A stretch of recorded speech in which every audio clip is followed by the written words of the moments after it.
ಇವತ್ತಿನ ಇನ್ಫೋರ್ಟ್ ನೋಡಿ ನಾವು ದೇವಸ್ಥಾನಗಳಲ್ಲಿ ಉತ್ಪತ್ತಿಯಾಗುವಂತಹ ಕಸಾನ ಹೇಗೆ ಸರಿಯಾಗಿ ಉಪಯೋಗಿಸ್ಕೊಳ್ಬೇಕು ಅನ್ನೋದ್ರ ಬಗ್ಗೆ ಮಾಹಿತಿ ತಿಳ್ಕೊಳ್ಳೋಣ. ವೆಲ್ಕಮ್ ಟು ಇನ್ಫೋರ್ಟ್ ನೋಡಿ. ಕಂಟೆಂಟ್ ಇಷ್ಟ ಆದ್ರೆ ಲೈಕ್, ಶೇರ್ ಅಂಡ್ ಸಬ್ಸ್ಕ್ರೈಬ್ ಮಾಡಿ. ವೆಲ್ಕಮ್ ಟು ಇನ್ಫೋರ್ಟ್ ನೋಡಿ. ಇವತ್ತು ನಮ್ಮ ಕಾರ್ಯಕ್ರಮದಲ್ಲಿ ನಮ್ಮ ಜೊತೆ ಇದ್ದಾರೆ ವಾಸುಕಿ ಅಯ್ಯಂಗಾರ್ ಅವರು. ಸರ್ ನಮಸ್ತೆ, ಕಾರ್ಯಕ್ರಮಕ್ಕೆ ಸ್ವಾಗತ. ನಮಸ್ತೆ ಸರ್, ನಾವು ಹೇಳ್ತಾ ಇದ್ವಿ ಗ್ರೀನ್ ಟೆಂಪಲ್ ಬಗ್ಗೆ ಮಾತಾಡ್ತಾ ಇದ್ದೀವಿ ಅಂತ. So what is meant by green temple? Paint green ಆಗಿದೆ ಅಂತನಾ? ಇಲ್ಲ, ಒಂದು ನಗರನ ಸ್ವಚ್ಛವಾಗಿಡಬೇಕು ಅಥವಾ ಒಂದು ಸಮುದಾಯನ ಸ್ವಚ್ಛವಾಗಿಡಬೇಕು ಅಂತಂದಾಗ ಮೊದಲಿಗೆ ನಾವು ಹೇಳೋದು ಅಲ್ಲಿ ಯಾವ್ಯಾವ ದೇವಸ್ಥಾನಗಳಿದೆ ಅದರ ಲಿಸ್ಟ್ ಕೊಡಿ. ಒಂದು ಗೌರ್ಮೆಂಟ್ ಸ್ಕೂಲುಗಳು ಮತ್ತು ಬೇರೆ ಶಾಲೆಗಳಿದ್ರೆ ಅದರ ಲಿಸ್ಟ್ ತೊಗೊಂಡು ಅವರನ್ನು ಬದಲಾಯಿಸಿದ್ರೆ ಆಗ ಅದರ effect it has A ripple effect on the people living around. ಸುತ್ತ ಅವ್ರಗಳಿಗೆಲ್ಲರಿಗೂ ಗೊತ್ತಾಗುತ್ತೆ, ಓಹೋ ಈ ದೇವಸ್ಥಾನದಲ್ಲಿ ಹಿಂಗಿದೆ ಅಂದಾಗ ಇಟ್ ಹ್ಯಾಸ್ ಎ ಅದಕ್ಕೆ ಬಹಳ ಜನಗಳನ್ನು ಇನ್ಫ್ಲೂಯೆನ್ಸ್ ಮಾಡುವಂತಹ ಒಂದು ಶಕ್ತಿ ಇದೆ ದೇವಸ್ಥಾನಕ್ಕೆ. ಅದರಿಂದ ದೇವಸ್ಥಾನ ಬದಲಾದರೆ ಆ ದೇವಸ್ಥಾನಕ್ಕೆ ಬರುವಂತಹ ಭಕ್ತಾದಿಗಳು ಬದಲಾಗ್ತಾರೆ, ಅವರವರ ಮನೆಗಳು ಸ್ವಚ್ಛವಾಗುತ್ತೆ ಅಂತ ಅನ್ನೋದು. ಸೊ ಈ ಸ್ವಚ್ಛಗ್ರಹ ಕಲಿಕಾ ಕೇಂದ್ರದಿಂದ ಇದೊಂದು ವಿಶೇಷವಾದಂಥ ಇನಿಷಿಯೇಟಿವ್ ನಿಮ್ಮದು.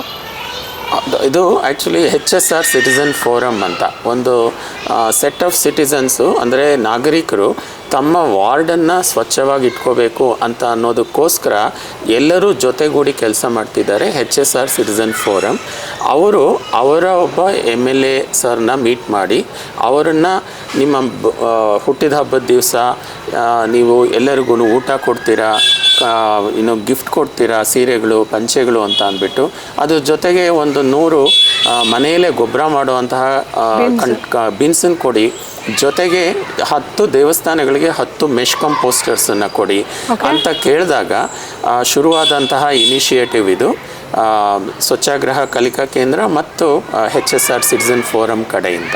ಸೊ ಏನು ಮಾಡ್ತೀರಾ ಸರ್? ಒಂದು ಟೆಂಪಲ್ನ ಗ್ರೀನ್ ಮಾಡಬೇಕು ಅಂದರೆ ಏನೇನು ಆಕ್ಟಿವಿಟೀಸ್ನ ಮಾಡ್ತೀರಾ ನೀವು? ಫಸ್ಟು ಟ್ರಸ್ಟಿಗಳು ಮತ್ತು ಪೂಜಾರಿಗೆ ಆಸಕ್ತಿ ಇರಬೇಕು, ಇಂಟ್ರೆಸ್ಟ್ ಇರಬೇಕು. ನನ್ನ ದೇವಸ್ಥಾನ ಇದು, ನಮ್ಮ ದೇವಸ್ಥಾನ ಸ್ವಚ್ಛವಾಗಿರಬೇಕು. ಯಾಕಂದರೆ ದೇವಸ್ಥಾನಗಳಲ್ಲಿ ಬರುವಂತಹ ಏನೇನು ಕಸ ಬರುತ್ತೆ ಅದು ಆ್ಯಕ್ಚುಲಿ ಕಸ ಅಲ್ಲ, ಅದಕ್ಕೆ ಒಂದು ಡಿವೈನ್ ಪವರ್ ಇದೆ. ಅಂದರೆ ದೇವರ ಭಕ್ತಿ, ದೇವರ ಆಶೀರ್ವಾದ ಎಲ್ಲ ಇರುವಂತಹದ್ದು. ಆ ಒಂದು ಪದಾರ್ಥಗಳನ್ನು ವಿಂಗಡಣೆ ಮಾಡಿ ಅದರಲ್ಲಿ ಹೂವಿನಿಂದ ಮತ್ತು ಎಲೆ ದೊನ್ನೆಗಳಿಂದ ಗೊಬ್ಬರ ಮಾಡಿ ಅದನ್ನು ನಾವು ಮತ್ತೆ ಡಿವೈನ್ ಕಂಪೋಸ್ಟ್, ದೇವರ ಒಂದು ಆಶೀರ್ವಾದದಿಂದ ಆಗಿರುವಂಥ ಗೊಬ್ಬರ ಅಂತ ಅಂದ್ಬಿಟ್ಟು ಅದನ್ನು ಮಾರಬಹುದು ಅವರು. ಆಗ ದೇವಸ್ಥಾನನೂ ಸ್ವಚ್ಛವಾಗಿರುತ್ತೆ. ಅದನ್ನು ಬೇರೆ ಎಲ್ಲ ಕಸದ ಜೊತೆಗೆ ಹಾಕಿಬಿಟ್ಟು ಲ್ಯಾಂಡ್ಫಿಲ್ಗೆ ಕಳಿಸ್ಬಾರ್ದು. ಅದನ್ನು ನಮ್ಮ ದೇವಸ್ಥಾನದಲ್ಲೇ ದೇವ್ರ ಹೂವನ್ನು ಗೊಬ್ಬರ ಮಾಡಬೇಕು ಅನ್ನೋ ಒಂದು ಆಸೆ ಭಾಳ ಜನಗಳಿಗೆ ಇರುತ್ತೆ. ಸೊ ಈಗ ಕೆಲವರು IFC ದೇವ್ರಿಗೆ ಬಳಸಿದಂಥ ಹೂವನ್ನು ಡ್ರೈ ಮಾಡಿ ಇನ್ಸೆನ್ಸ್ಗಳಿಗೆ ಅಂದರೆ ಅಗರಬತ್ತಿ ಮಾಡೋದಕ್ಕೆ ಯೂಸ್ ಮಾಡೋದನ್ನ ನೋಡಿದ್ದೀವಿ. ಇನ್ನು ನೀವು ಹೇಳ್ತಾ ಇರೋ ಹಾಗೆ ಕಾಂಪೋಸ್ಟಿಂಗ್ ಮಾಡೋದಕ್ಕೆ ಯೂಸ್ ಮಾಡ್ಬೋದು ಅಂತ.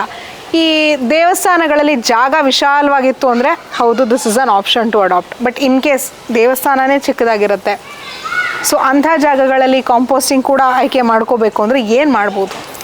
ದೇವಸ್ಥಾನಗಳಲ್ಲಿ small, medium and large and very large temple ಅಂತ ಕ್ಯಾಟಗರೀಸ್ ಮಾಡಿಕೊಂಡಾಗ ಆ್ಯಕ್ಚುಲಿ ಹೆಚ್ಚಿಗೆ ಬೇಕಾಗಿರೋದು ಜಾಗ ಅನ್ನೋದು ಮನಸ್ಸು ಹೃದಯದಲ್ಲಿ ಇರಬೇಕು. ಆಗ ಜಾಗ ಎಲ್ಲೆಲ್ಲೂ ಕಾಣುತ್ತೆ.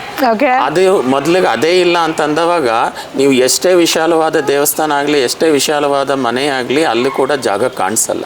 ಅದಕ್ಕೆ ನಾವು ಅದು ಒಂದು ಸಂಕಲ್ಪ, ಆ ಸಂಕಲ್ಪ ಮಾಡಿದಾಗ ಜಾಗ ಎಲ್ಲೆಲ್ಲೂ ಕಾಣುತ್ತೆ. ಈಗ ಒಂದು ದೇವಸ್ಥಾನ ಬಹಳ ಜನ ಫೋನ್ ಮಾಡ್ತಾರೆ, ಯಾಕಂದರೆ ನಾವು ಇದನ್ನು ಆಗಲೇ ಒಂದು 2015 ಅಂದರೆ 10 ವರ್ಷಗಳಿಂದ ಮಾಡ್ತಾ ಬಂದಿರುವಂತಹ ಕಾರ್ಯಕ್ರಮ ಗ್ರೀನ್ ಟೆಂಪಲ್ಸ್ ಅಂತ ಅನ್ನೋದು. ಅದರಲ್ಲಿ ನಾವು ಸಾಕಷ್ಟು ಪಾಠಗಳನ್ನು ಕಲ್ತಿದ್ದೀವಿ. ಬಟ್ ಮೊದಲನೇದಾಗಿ ಮಾಡಬೇಕಾಗಿರೋದು ಬೋರ್ಡ್ಗಳು ಹಾಕಬೇಕು. ಈ ದೇವಸ್ಥಾನದಲ್ಲಿ ಏಕ ಬಳಕೆ ಪ್ಲಾಸ್ಟಿಕ್ಗಳು ನಾವು ಅಲೋ ಮಾಡಲ್ಲ, ಅದನ್ನು ಸಿಂಗಲ್ ಯೂಸ್ ಪ್ಲಾಸ್ಟಿಕ್ ಬೇಡ ಅಂತ ಅನ್ನೋದು. ಅದಕ್ಕೋಸ್ಕರ ಬರೀ ಕನ್ನಡದಲ್ಲಿ ಬರೆದು ಬೋರ್ಡ್ ಹಾಕಿದ್ರೆ ಸಾಕಾಗಲ್ಲ, ಬೋರ್ಡಿನ ಜೊತೆ ಒಂದು ಚಿತ್ರನೂ ಇರಬೇಕು. ಯಾಕಂದರೆ ದೇವಸ್ಥಾನಕ್ಕೆ ಬರೋ ಭಕ್ತಾದಿಗಳು ಬಹಳ ಆತುರದಲ್ಲಿರ್ತಾರೆ. ಅಲ್ಲಿ ದೇವರನ್ನು ನೋಡಿಬಿಟ್ಟು ನಮಸ್ಕಾರ ಮಾಡೋ ಜೊತೆಗೆ ಅವರಿಗೆ ಈ ಫೋಟೋ ಕೂಡ ಕಾಣಿಸೋವಂತಹ ಒಂದು ಇದು. ಇನ್ನೊಂದು ಎರಡನೇದು ಆಡಿಯೋ ಅನೌನ್ಸ್ಮೆಂಟ್ಸ್ ಅಂತ ಹೇಳ್ತೀವಿ. ಅಂದರೆ ಅನೌನ್ಸ್ ಮಾಡ್ತಾ ಇರಬೇಕು, ಶಿವನಿಗೆ ಸೋಮವಾರ ಬ್ಯುಸಿ ದಿನ ಶಿವನ ದೇವಸ್ಥಾನದಲ್ಲಿ, ಅಮ್ಮನವ್ರ ದೇವಸ್ಥಾನದಲ್ಲಿ ಮಂಗಳವಾರ ಶುಕ್ರವಾರ, ಆ ದಿನಗಳಲ್ಲಿ ಆಡಿಯೋ ಅನೌನ್ಸ್ಮೆಂಟ್ ಆಗಬೇಕು.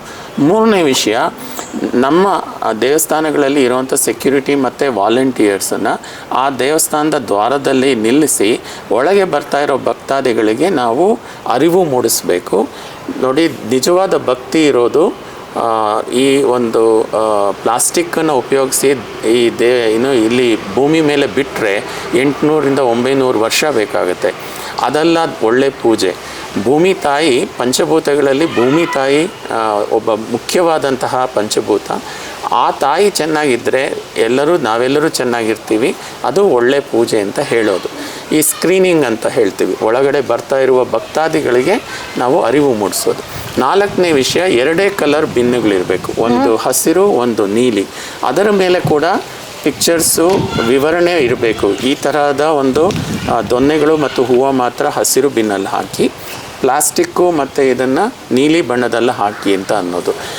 ಮತ್ತು 5ನೇದು ಒಂದು ಮೆಶ್ ಕಂಪೋಸ್ಟರ್ ಅಂತ ಹೇಳ್ತೀವಿ. ಅದು ಬಹಳಷ್ಟು ಗೊಬ್ಬರದ ಘಟಕಗಳು ಸಿಗುತ್ತೆ. ಅದರಲ್ಲಿ ಒಂದನ್ನು ಅಲ್ಲಿ ಉಪಯೋಗಿಸ್ಕೊಂಡು ಹೂವನ್ನು ಮತ್ತು ಒಂದಿಷ್ಟು ಬಾಳೆಹಣ್ಣಿನ ಸಿಪ್ಪೆ ಬರ್ಬೋದು, ಒಂದಿಷ್ಟು ಕಾಫಿ ಪುಡಿ, ಟೀ ಪುಡಿಗಳು ಬರ್ಬೋದು. ಇದನ್ನು ಕೂಡ ನಾವು ಗೊಬ್ಬರವಾಗಿ ಮಾಡ್ಬೋದು. ಇದರ ಮೇಲೆ ಇನ್ನೊಂದು, ನಮ್ಮಲ್ಲಿ ಒಂದು ತರಹದಲ್ಲಿ ಆಡಂಬರ ಜಾಸ್ತಿ ಆಗ್ತಾ ಬಂದಿದೆ. ಅದರಲ್ಲಿ ಏನಾಗಿದೆ, ಈಗ ಊಟ ಅನ್ನೋದು ಮುಂಚೆ ಎಲ್ಲ ಒಂದು ಪುಳಿಯೋಗರೆ ಕೊಡೋರು ಅದು ಕೈಗೆ ತೊಗೋಬೇಕಾಗಿತ್ತು. ಅದರ ನಂತರ ದೊನ್ನೆ ಬಂತು. ಆ ದೊನ್ನೆ ನಂತರ ಇವಾಗಲಿಗೆ ಒಂದು ಪ್ಲೇಟ್ ಇದ್ದು ಅದು ಫುಲ್ ಮೀಲ್ಸ್ ಆಗಿಬಿಟ್ಟಿದೆ. ಅದು ದೇವ್ರು ಕೇಳಲಿಲ್ಲ ಈ ಥರ ಫುಲ್ ಮೀಲ್ಸು ಕೊಡಿ ಅಂತ ಅಂದ್ಬಿಟ್ಟು. ಆದರೆ ಮತ್ತೆ ವಾಪಸ್ಸು ನಮ್ಮ ಸಂಸ್ಕೃತಿ ಏನಿತ್ತು, ಹಳೆಯ ಸಂಸ್ಕೃತಿ ಏನಿತ್ತು, ಮೊಸರನ್ನ ಪುಳಿಯೋಗರೆ ಕೊಡೋದು, ಅದು ಕೈಗೆ ಕೊಟ್ಟು ಅಲ್ಲಿ ಕೈ ತೊಳ್ಕೊಳ್ಳಿ ಅಂತ ಹೇಳ್ಬೋದು ಅದನ್ನು. ಸೊ ಭಕ್ತಾದಿಗಳಿಗೆ ತೊಂದರೆ ಆಗುತ್ತೆ ಅನ್ನೋದೇ ದೇವರಿಗಿಂತ ಹೆಚ್ಚಾದಾಗ ದೇವಸ್ಥಾನಗಳಲ್ಲಿ ಸಿಂಗಲ್ ಯೂಸ್ ಡಿಸ್ಪೋಸಬಲ್ಸ್ಗಳು ಜಾಸ್ತಿ ಉಪಯೋಗ ಆಗ್ತವೆ. ದೊನ್ನೆ ಬಳಸಿದ್ರೆ ಪರವಾಗಿಲ್ಲ, ಪ್ಲಾಸ್ಟಿಕ್ ಕಪ್ಸ್ ಯೂಸ್ ಮಾಡುವಂಥ ಪದ್ಧತಿಗಳು ಇನ್ನೂ ಇದೆ ನಮ್ಮಲ್ಲಿ. ಹೌದೌದು. ಆಮೇಲೆ ಪಾನಕಗಳು ಕೊಡ್ತಾರೆ, ಪ್ಲಾಸ್ಟಿಕ್ ಕಪ್ಗಳಲ್ಲಿ ಹೋಗುತ್ತೆ. ಹೌದು. ಸೊ ಎಷ್ಟು ವೇಸ್ಟ್ ಜನರೇಷನ್ ಆಗತ್ತೆ ಸರ್ ಒಂದು ದೇವಸ್ಥಾನದಿಂದ? ನಮ್ಮಲ್ಲಿ ದೇವಸ್ಥಾನಗಳ ಲಿಸ್ಟ್ ನೋಡಿದಾಗ ತುಂಬ ದೇವಸ್ಥಾನಗಳಿದೆ. ಕೆಲವು ಟೆಂಪಲ್ ಎಂಡೋಮೆಂಟ್ ಡಿಪಾರ್ಟ್ಮೆಂಟ್ಗಳ ಅಧಿಕಾರದಲ್ಲಿ ಬರುತ್ತೆ, ವೆರಿ ಲಾರ್ಜ್ ಟೆಂಪಲ್ಸು. ಕೆಲವು large and medium size and small ಸೈಜಲ್ಲಿ ತುಂಬ ಇದೆ. ಆ್ಯಂಡ್ ಅದೇನಾಗಿದೆ, ಎಲ್ಲನೂ ವೇಸ್ಟು. ನಾವು ಆ ಒಂದು ಸ್ಟಟಿಸ್ಟಿಕ್ಸು ಅವೈಲಬಲ್ ಇಲ್ಲ. ನಂಬರ್ ಆಫ್ ಟೆಂಪಲ್ಸ್ ಸ್ಟಟಿಸ್ಟಿಕ್ಸ್ ಇದೆ. ಆ ಒಂದು ಇದ್ರ ಮೇಲೆ ನಾವು ಕಸ ಉತ್ಪತ್ತಿ ಆಗುತ್ತೆ ಅಂತ, ಬಹಳ ಕಸ ಉತ್ಪತ್ತಿ ಆಗ್ತಾ ಇದೆ. ಅದನ್ನು ಆ್ಯಕ್ಚುಲಿ ಅನ್ಸೈಂಟಿಫಿಕಲಿ ನಾವು ಲ್ಯಾಂಡ್ ಫಿಲ್ಗೆ ಕಳಿಸ್ತಾ ಇದ್ದೀವಿ. ಇದು ಒಳ್ಳೆಯದಲ್ಲ. ಸೊ ಈ ಟೆಂಪಲ್ಸ್ ಗ್ರೀನಾಗಿ ಕನ್ವರ್ಟ್ ಆಗೋದ್ರಿಂದ ನಮ್ಗೆ ಯಾವ್ಯಾವ ರೀತಿ ಲಾಭ ಸಿಗ್ಬೋದು? ಜನರಲ್ಲಿ ಒಂದು ಅರಿವು ಮೂಡುತ್ತೆ. ದೇವಸ್ಥಾನದಲ್ಲಿ ದೇವಸ್ಥಾನದಲ್ಲಿ ಮಾಡ್ತಿದ್ದಾರೆ ಅಂದರೆ ಅವರು ತಮ್ಮ ಜೀವನದಲ್ಲೂ ಅಳವಡಿಕೆ ಮಾಡ್ಕೊಳ್ಳುವಂಥ ಒಂದು ಸಾಧ್ಯತೆಗಳು ಜಾಸ್ತಿ ಇರುತ್ತೆ. ಮತ್ತು ಸಿಂಗಲ್ ಯೂಸ್ ಡಿಸ್ಪೋಸಬಲ್ಸ್ ಅನ್ನೋದು ಒಂದು ದೊಡ್ಡ ಪಿಡುಗು, ದೊಡ್ಡ ಪ್ರಾಬ್ಲಮ್ ಆಗಿಬಿಟ್ಟಿದೆ, ಸಮಸ್ಯೆ ಅದು. ಅದರಲ್ಲಿ ಕೂಡ ಅರಿವನ್ನು ಮೂಡಿಸುವಂತಹದ್ದನ್ನು ದೇವಸ್ಥಾನಗಳು ಮಾಡಿದ್ರೆ ಆಗ ಸುತ್ತಮುತ್ತಲಿನ ಸಮುದಾಯ ಕೂಡ ಚೆನ್ನಾಗಿರುತ್ತೆ. ಸೊ ಇದಾಗಿತ್ತು ಇವತ್ತಿನ ಇನ್ಫೋ ನೋಡಿ. ಇವತ್ತಿನ ಸಂಚಿಕೆಯಲ್ಲಿ ನಾವು ದೇವಸ್ಥಾನಗಳು ಯಾಕೆ ಹಸಿರಾಗಬೇಕು, ಅಲ್ಲಿನ ವೇಸ್ಟ್ ಮ್ಯಾನೇಜ್ಮೆಂಟ್ ಹೇಗಾಗಬೇಕು ಅನ್ನೋದ್ರ ಬಗ್ಗೆ ಮಾತಾಡಿದ್ವಿ.